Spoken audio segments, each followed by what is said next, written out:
So today's story is a little bit different. I want to take you to the place where these kids stole my weed, and then when I found him, I grabbed him by his ear and marched him up here to this store right here and made him call his brother to go get my money.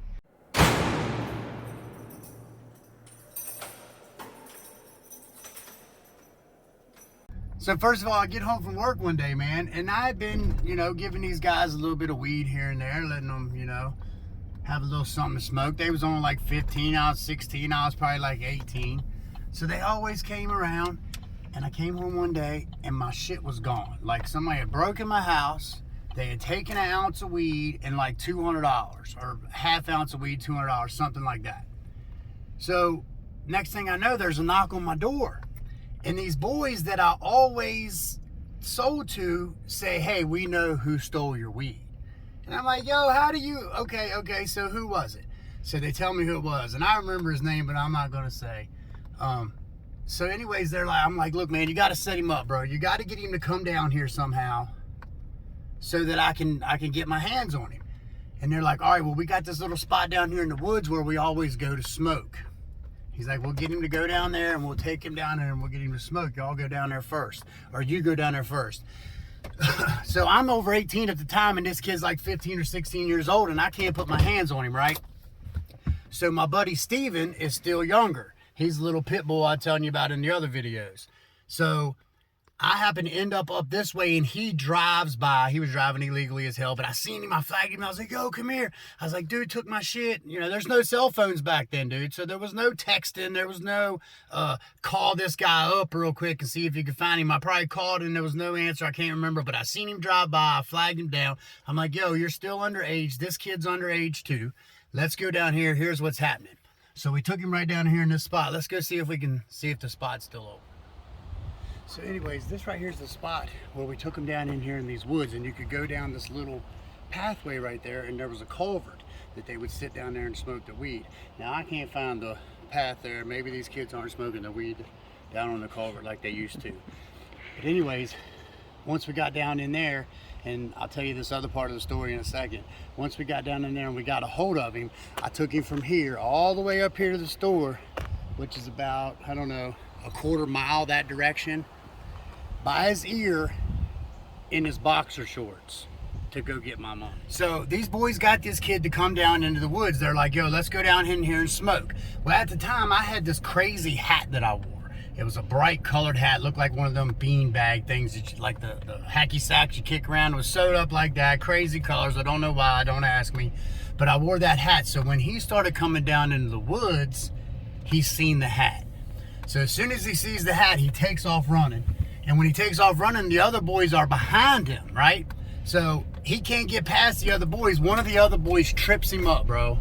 So boom, the boy trips him. He falls down. Now Steven's on him. So Steven's on top of him. He's kicking him. He's stomping him. He's beating the hell out of him. He's down here on the ground screaming. Steven's like, yo, you steal my boy's shit. You take my boy's money. Where's my motherfucking boy's money at? He's like, ah. So I hold Steven back. I'm like, come back. I said, yo, man, where's my money at, bro? He says, I don't have it. So I tell Steven to go. Steven's on him again. Beating the fuck out of him. I'm hold him back. So while Steven's beating on him too, Steven's like, yo, what do you got? You wearing new clothes? All them clothes is new you got on, bro. He said, give me them motherfucking clothes. So he takes off his fucking shirt, bro, takes off his shoes and throws them down the woods and pulls his fucking pants off of him right in the woods on the ground, bro. And then I'm like, yo, where's my fucking money at? Where Steven's he's got his clothes thrown over his shoulder, bro, and he's sitting there in his fucking boxers on the ground. I'm like, where's my money at, bro? I spent it. What'd you spend it on? I spent it on this clothes you just took off. I was like, you spent my whole $200 on them fucking piece of shit clothes. Oh, I bought this, I bought that. So I'm like, all right, bet. He said, my brother has the money. Let me call my brother. So I'm like, all right, bet, so let's go. So I get him up in his boxer shorts. I snatch him up by his fucking ear. And I'm like, we march him all the way up here to the store. And I make him stand here at the store and call his brother in his boxer shorts. He's embarrassed as shit. We're laughing. People are coming through, and there's no camera phones and shit, you know what I mean? Or people probably have been taking pictures. But then finally, here comes his brother. His brother pulls up, gives me like $180 out of the $200. So crazy part of this too is he tells us then, as soon as he gets in the car, he's like, so yo, dude who told on him, they're the ones that told him to go in there and get it. They're like, here's where it's at. Here's what he's got, all that kind of shit. So they sent him in. Okay, so now we're going to their house. They live right down the road in the same apartment complex that I live in. So we go straight to that house, knock on the door. Mom opens the door, and we go straight in the house, bro, right in. For some reason, the boys' bedrooms was the master bedroom, and like Mom's bedroom out of this 2-bedroom apartment was her bedroom was the little room. So I go in there looking, and there's like 5 or 6 of these boys in there. There's a couch and like a TV or whatever, and they're all sitting in there, bongs and stuff on the floor.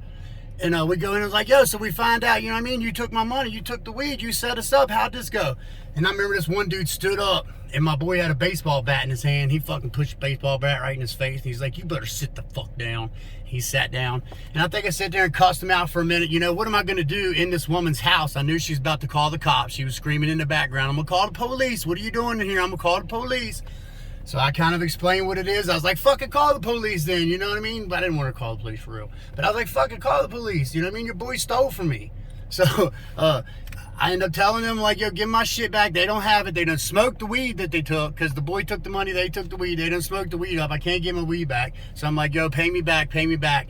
I probably never heard from them again. I moved from this area or whatever. So another crazy part is, about 2 or 3 years later, my old lady, my baby's mama, is working at a restaurant, and she's a server. So there's this kid that keeps flirting with her, and he's hitting on her and flirting with her, and he's like, yo, we should go out. And she's like, you should probably stop fucking with me because of my old man. And he's like, well, who's your old man? So she tells him my name, and then when she leaves from there, she goes in and serves whatever it was, an order she had as a server. When she came back, he had quit, because that was the same boy that I snatched his fucking ear up right here. And he knew that he had been fucking with my girl. And as soon as she said my name, he quit the job, took his apron off, threw it down on the chair, and was gone. Hadn't been seen from since. So he still lives around here, man. I try not to give him hell or anything if somebody says his name or talk about him in a bad way, because, you know, he was a punk kid. He just happened to get caught. I had done shit like that all the time and never got caught. And sometimes I had gotten caught. Like the time we stole a big old weed tree from the next door neighbor, and he come beating on the door. I'll tell you about that one a different time. So anyways, man, I just wanted to bring y'all out of the house, give you a little bit of a different story. I hoped I could show you the place where we actually set this kid up, but poison ivy and everything else is growing over those areas, so I'm not going down in there. Anyways, man, like, share, subscribe. I hope you liked this one. I hope it was a little bit different for you. Let me know what you think in the comments. Thanks for hanging out.